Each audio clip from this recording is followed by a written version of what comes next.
towards T-Con. He's going to completely evade the bomb, though, so he's not going to get much information to where the T-side are playing at. He could get the backstab involved.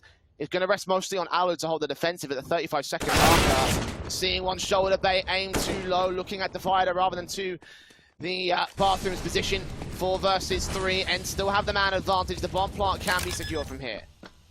Yeah, get that bomb down, just try and play out the 3v4, but they've got to get an advantage quickly, and Spinks is already here in rotation. Steel and Alex now to try and clutch back a 2v4. Spinks can take another kill of the round. Alex now the last one left. Spots the first player pushing through that smoke. Needs to try and follow up. That's the second, but he needs to see if he can find any more. Doesn't quite happen. A big round from Spinks, and that info play, maybe it wasn't the most successful, considering it looked like there was a heavy B stack. Alu was the only player up towards A. They had 3 anchors. But clearly very confident with their nuke.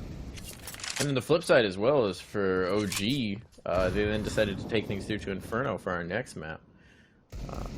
So it's kind of an interesting veto. It leaves the door open to a lot of things, perhaps. Nico right up in the hut. Oh, he's going to find 2! Nico with the 5-7 suddenly making this round anything but a sure thing. And Nico! He's killing them all! 4 bodies down on the hut. Not a casualty taken in turn. They tried to push him out, and he said no. Stood in their path, shut things down, and eliminated Trident in this round. Most of the players here for Trident right now, they have lots of time if they want to move it back. So we'll see exactly what the plan is. The thing is, oh, well, as Montu repositions, I was going to say the advantage they have is that Montu has the cork, if you will, in the top. They can't really get out with that op down there. And they're aware of it. They're certainly aware of it. Oh, boost up to try and take the fight on Nico. Nico says, seen that one before. Ready for it. Nid's going to come in, try and punish. They got a cross. Good molly. Good kill. Big one for Alexi B, and he does manage to hang on. Tagged up, actually. They're trying to battle back through, and as he said, maybe some pressure on. They want to chase Alexi. He slips away in towards the site. That's well done. He's behind the cooling tower now. They've lost track of him. There's going to be the kill! Alexi B making it work in this round in a big way. He is the pivotal piece that keeps them on track. Yes, they had the advantage, but a tricky one. They're going to come pressuring in towards A. There are 3 players here. Should be ready. Mini control, Heaven control, player up, actually up on Mustang above the hut. Thought Nico was going to be down in it based on his proclivity so far. They have gotten players out, but they haven't spotted Nico. And now he's going to reveal himself. 2 big kills. Never mind. Valda actually took 2 of them. Nico only allowed the 1, but he has shut down the round, and Clax barely going to escape. Time of the essence here. Tricky trying to creep in, but it's a CZ and a UMP for Tricky. Sorry, Deagle at the very least, but that's not exactly great. They'll group up. They'll try and work their way out here by the squeaky door, and well, Alexi B should likely be shutting them down in a moment if he looks to his left. Don't Zoolander it, Alexi B. You can turn left. You can turn left. He's not going to turn left. He's going to get shot on the side of the head. Expecting a teammate to be covering him off, and indeed they are not. So now perhaps some concern. Valda's in the hut, but with only 10 points of health, he doesn't really want to peek out of this, except on the timing. And he will get 1 and done, and Montu is there for the trade to prevent that from getting out of hand. 12-3 is our scoreline, and I think low rumble. That's a little concerning, but it's going to be fine. You know what's also concerning? Not coming through the mic anyway. We're all good. This Trident clan only have 1 round left to burn. And there's 2 players in towards the lower side, but they're not going to be able to get much help here. No one's really going to be able to come into support, so they've got to hold on. It's what? Seized and Glowing. And Glowing's just been spotted standing up on the tower. Oh, now they saw him before the smoke went up, but Seized gets 2! Okay, Seized, dumping him down in the cooling water. Might have just given his team a chance here. Really big round for Seized. You were calling him out a little bit earlier. Delivered. Yeah, a bit of a spam from Flames to try and open up an A. He did hit Norway slightly. You still have Seized low, as we said, from earlier on. They're slightly low on this one, stagnating towards the hood. And when they eventually get going forward, I was going to say 2 of them are ready to hold on. A little bit dangerous for how initially those fights were taken, but the exchanges do at least come back for Trident. That was mad. Why did Clax jump off of the hut and just line up with his teammate? Towards the upper tunnels to start the round off. Still taking it as a bit of a bonus round for Mousesports. A lot of money being farmed up from them. Oh, they're rushing it. Oh yeah, straight out, very aggressive. Mac 10's up, scouts tapping through, shots on, doing damage, tags on a Dren, not quite kills against him. At least K23 have gained the B site, they forced Mousesports away. Bomb can cross and get planted. This will be a retake here for the CT side. They are still doing damage though, through the doorway. Adren nearly, now Norbert taking a nade to the face. And Mousesports is the case of pushing further forward to this. Oh, HE's on the side, get a couple of kills from Frozen, and now for K23, they've got to act, they've got to try and take a fight, get an advantage back. Norbert's taking a bit of a duel up towards this window position, find the first and get the second with the Galil, and they're just wasting time at this point forward. The CT's still trying to get into the site.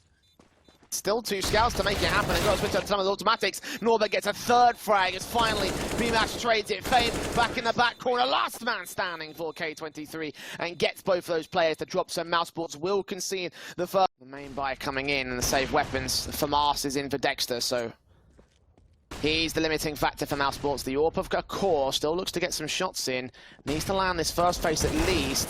Facing with his teammate, that's a great sequence, and Dexter and a Core. Norbert and Mo find the trades though, so it's brought back to evens very quick off the trot. There were so many flashes out for the T-side, and Norbert just wants to swing this wide. Another flash over. T-side have pretty much used all of their flashes to contain this long position, and now with the 3 versus 2, they could slow it down. Adren was the lurk out towards the upper tunnels in the early round. They could just work together, get the cross smokes down towards that long position, get the bomb plan in, and for Mousesports, they're both playing out from mid.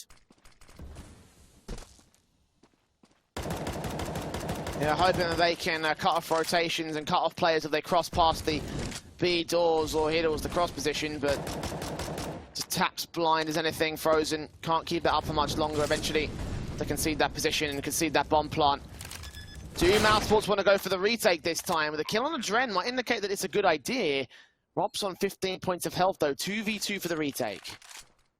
Now, they might as well have a bit of a crack at this, and he's even slow walking in towards a longhouse position, so this is going to give no sound cue up to Mo. Depends on whether he reads it out towards his left-hand side, and Norbert's the only player on the site. Frozen jump facing has seen the one, and smoke off on long, trying to siphon off the AWP, who gets caught off guard by ropz instead, and now Frozen knows he's a Gandalf. Should be able to realise this. The spray is good, the retake is good. Does the defuse come in time? I think it should. Indeed it does. 5 to the board of Mousesports. So, wonderfully played there from Frozen and ropz. The patience to wait. Knows that Long's been taken by the T side, so instead just kind of hold your ground. A little bit of a lurk coming through from Fame towards the upper tunnels, maybe trying to see if they could drive some of the CTs away, but instead for Mousesports, they're getting quite aggressive towards his short position instead. Seeing the scout, a Core takes no damage for it, does get the information though, should know that they're bearing down upon them. There's going to be a push in towards the B tunnels, which gets all the information back for where the T-side players are playing out. A Core looking for the first man, Nealon swings, gets the shot in. Deagle trying to deal with a mid player of Fame, takes some damage. Dexter can respond. That's a 2-for-1 trade, however, that favours K23, but a peek out from Norbert gives up his life to evens again. Dexter's been playing super well on this CT side. Nades up towards the side. It's going to chunk down Nealon, and Mo's low on 22 points of health. CT's starting to slow walk in for the short position. Angle up towards ramp for Nealon. Only finds one. The trade comes out. Mo's got the angle on top of the bomb out from this long position. Needs to hit the shot, and it doesn't happen. Adren going to try and back him up from this short position. Bomb's being tapped, not being stuck. Frozen finds the trade, and now he's just going to try and stick it. He can stick the whole defuse. Adren not going to get there in time, and it doesn't happen. A really nice play there for Mousesports. They realize the bomb is not planted for that short position. As soon as they get the info that they take the player out from long, and the last player scout out for A-Core, pretty much the exact same buy as how K23 ran their second one on T side, where they lost pistol, didn't get a bomb plant, will go hero scout, and then that's pretty much it. Yeah, you've got a few more upgrades in terms of the pistols for the eco, but for Mousesports, you're not really expecting too much here. If they can get a bomb plant out towards the A side, that would be great, but how do they cross out towards the site from long without those cross smokes? It's going to be quite difficult.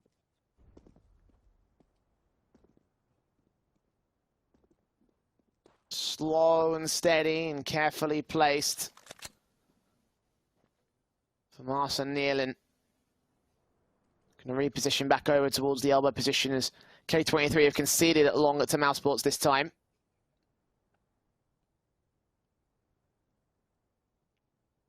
Nealon ready for that first face. Will a Core land the headshot he needs to? Well, he's going to catch the information, and now they've seen a total of 3 players back there. Mo might have connected one, but Nealon's going to be the casualty. 5-on-4, bomb plant secured, retake on for K23.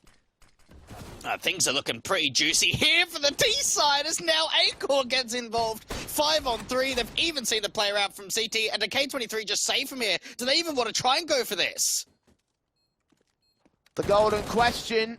Well, Norbert does get one frag back, indicating they are going to go for this. He leads the charge, and the other flash is coming in with the CT side. Frozen a B-match, held back here at the ramp control. Mo gets another good pick. M4 bursting around a corner, gets it down to just one player of ropz. Deagle tapping, spamming, getting one frag. Needs to swing now. Second frag. He can't see the last man. He catches the pixel. Infuse is being stunned, but ropz just keeps it together.